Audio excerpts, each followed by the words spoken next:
क्या आप भी बालों के झड़ने, वक्त से पहले सफेद होने, चेहरे पर दाग धब्बे, Revas face and teeth aesthetic व तजुर्बेकार डॉक्टर लावण्या की जेर निगरानी में Masab tank first lancer Fatima Rafi residency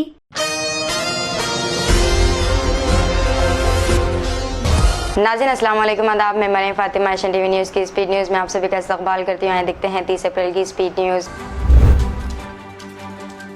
की बाढ़ 400 के पार का वज़ीर आज़म मोदी का नारा और इस नारे को जवाब फराहम करने के लिए बीजेपी लीडरों के इन बयानात ने पार्टी के लिए मुश्किलें खड़ी कर दी है कि मुल्क का आइन बदलने के लिए इतनी सीटें ज़रूरी है।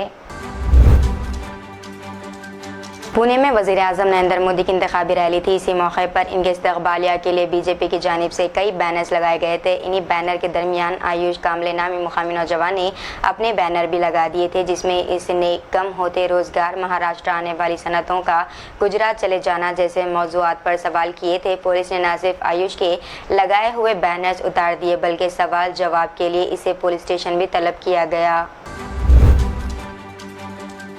महाराष्ट्र में वज़ीर आज़म नरेंद्र मोदी की 3 रैलियां हुई हैं, जिनमें इन्होंने अपनी जीत के दावे के बजाय बार बार कांग्रेस की कामयाबी की सूरत में मुल्क को होने वाले नुकसानात के ताल्लुक से खदशात का इजहार किया। कर्नाटक की खवातीन व अतफाल के फलाह व बहबूद की वज़ीर लक्ष्मी ने इल्ज़ाम लगाया है कि जनता दल सेक्युलर JDS और बीजेपी के दरमियान इत्तेहाद से कबल बीजेपी के सीनियर लीडरों को NDA उम्मीदवार प्रज्वल रेवाना से मुताल्लिक़ फहश वीडियोज़ के बारे में जानकारी दी गई थी।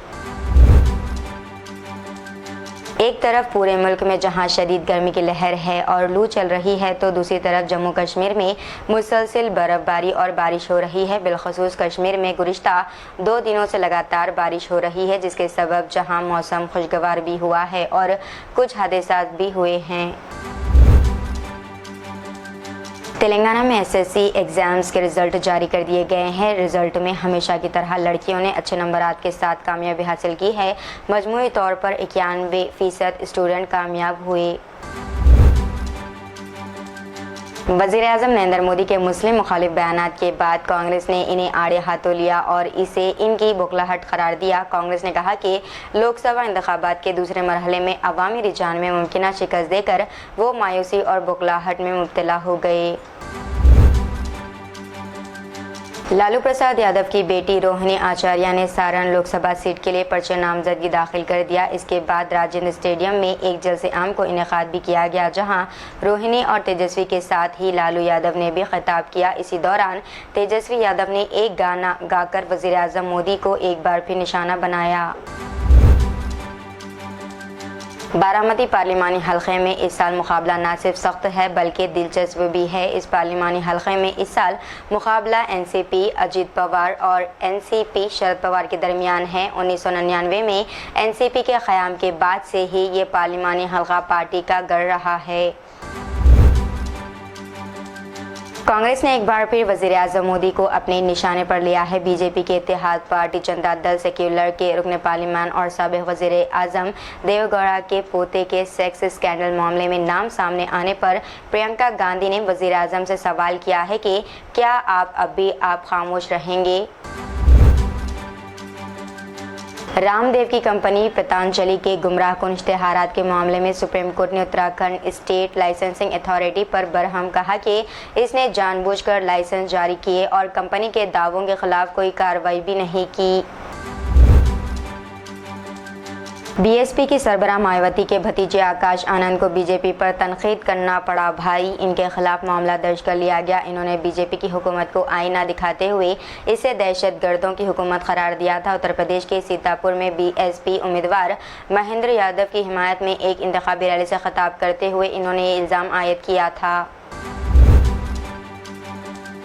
अमेरिकी वज़ीर ख़ारजा एंटोनी ब्लिंकन ने कहा है कि इसराइल को गज़ा में इंसानी इमदाद की रसाई में इजाफ़ा करने के लिए मज़ीद इक़दामात करने की ज़रूरत है। इन्होंने महसूर ख़त्ते में इंसानी तबाही के ख़ात्मे के लिए जंग बंदी और यरग़मालियों को रिहाई की अहमियत पर जोर दिया।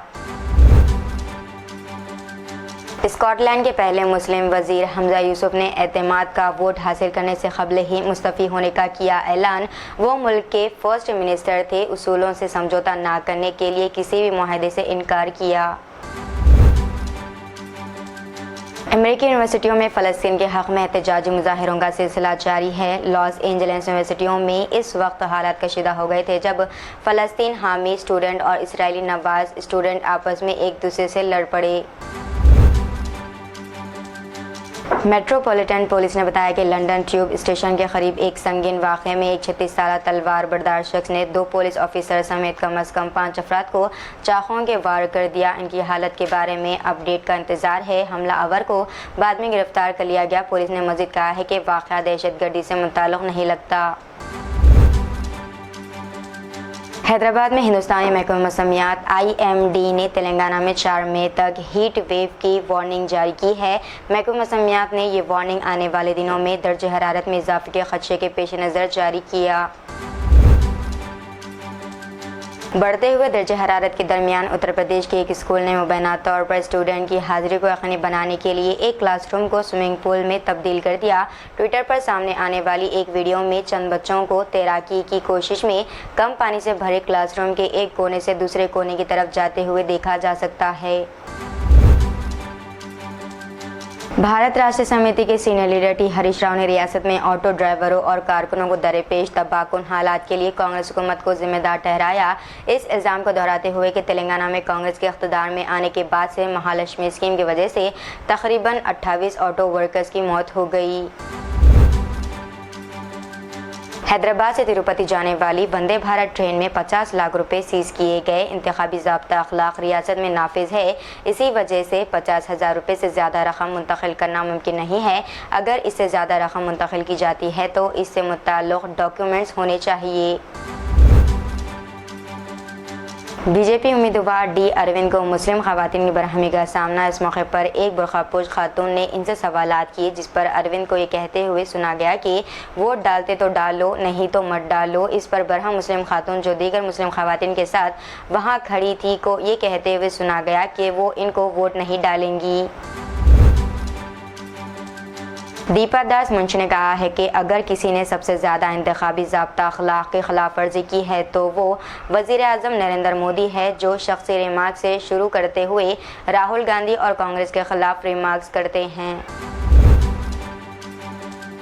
दिल्ली के रियासती सदर अरविंदर सिंह लवली के इस्तीफे के 2 दिन बाद कांग्रेस ने आज सीनियर लीडर देवेंद्र यादव को रियासती कांग्रेस का सदर मुकर्रर किया। कांग्रेस हाईकमान ने इन्हें फिलवक्त दिल्ली कांग्रेस का अबूरी सदर बनाया है। तेलंगाना के वज़ीर ट्रांसपोर्ट पूनम प्रभाकर ने सिद्दीपेट जिले के हसनाबाद में इंतखाबी मुहिम के दौरान सड़क के किनारे टिफिन सेंटर में कांग्रेस के लीडरों के साथ नाश्ता किया। इन्होंने करीमनगर लोकसभा के कांग्रेसी उम्मीदवार वी राजेंद्र राव के साथ इस इंतखाबी मुहिम में हिस्सा लिया। वज़ीर आला तेलंगाना रेवंत रेड्डी ने कहा है कि BRS के सरबराह KCR उस्मानिया यूनिवर्सिटी के ताल्लुक से झूठ फैलाने की कोशिश कर रहे हैं। सोशल मीडिया की अहम प्लेटफॉर्म X पर सरगर्म रेवंत रेड्डी ने कहा कि 2 दिन पहले सूर्यापेट, कल महबूब नगर में और आज भी चंद्रशेखर राव ने उस्मानिया यूनिवर्सिटी के ताल्लुक से झूठ फैलाने की कोशिश की है। तो ये थी नाज़रीन आज की स्पीड न्यूज़। दीजिए इजाज़त, मरीम फातिमा को मिलते हैं अगली स्पीड न्यूज़ में। तब तक के लिए हमारे चैनल एशियन TV न्यूज़ को लाइक, शेयर और सब्सक्राइब करना ना भूलिएगा। अल्लाह हाफिज़।